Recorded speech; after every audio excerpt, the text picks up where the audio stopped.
In full transparency, in January, I screwed up my New Year's resolutions for sure. I feel like I let myself down, and I am fearful of a cycle of repeatedly setting goals and not being able to reach them.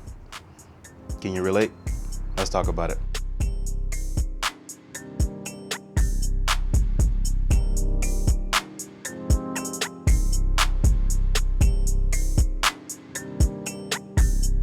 Look, what ain't no way I made a way. Called my lane, I paved the way. Drew it up nice, I made the play. What a good day to get paid today. What ain't no way I made the way. Called my lane, I paved the way.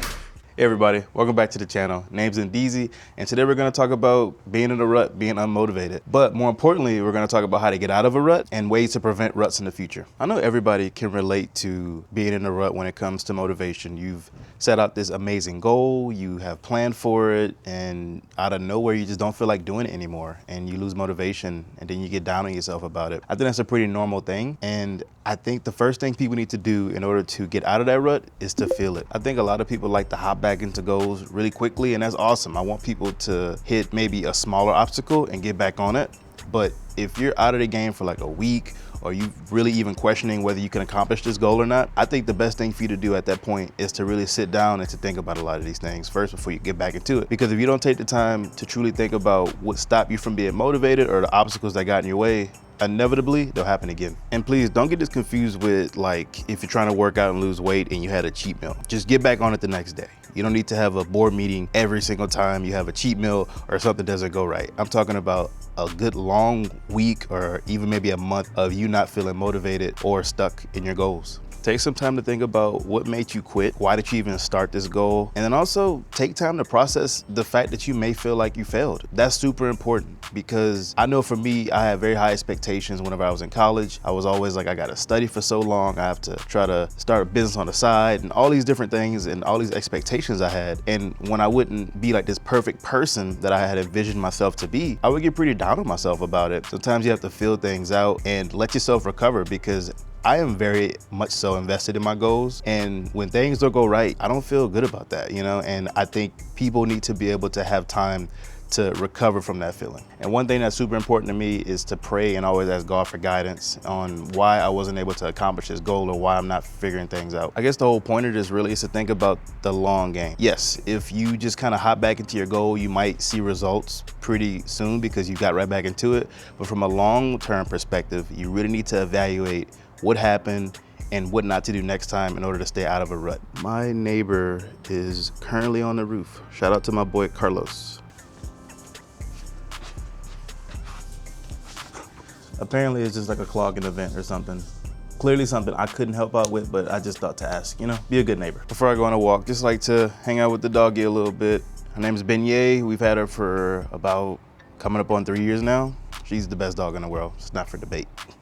Before we get going, do me a favor and like, comment, subscribe. I love to provide weekly content on motivation, inspiration, and achievement. Come along for the ride.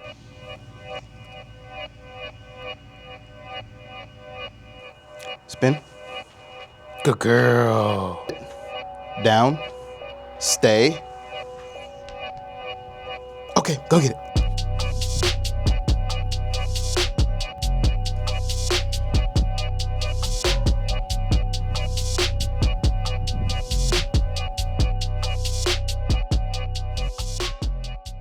I'm starting to realize, and quickly, that if I don't stretch before I go on these walks, I'm gonna feel it the next day, and not in a good way. Oh, there goes my dog's best friend.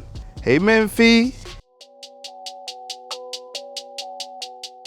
Once you've taken the time to feel your emotions and come up with a plan and understand why you even got into that rut, the next thing you're gonna do is just start with one simple thing.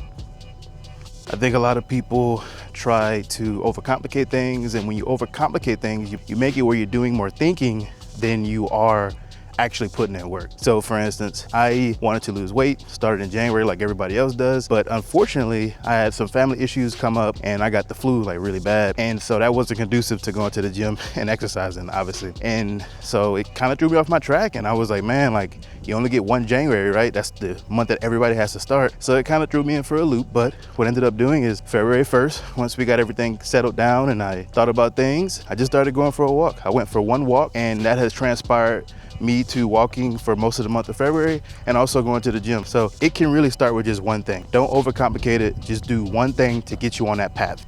Because inevitably, once you start to get results, once you start to grow, you're gonna want to do things to improve and innovate. So I don't just walk anymore. I don't wanna give the illusion that's all I do now, but just to start off, that was perfect.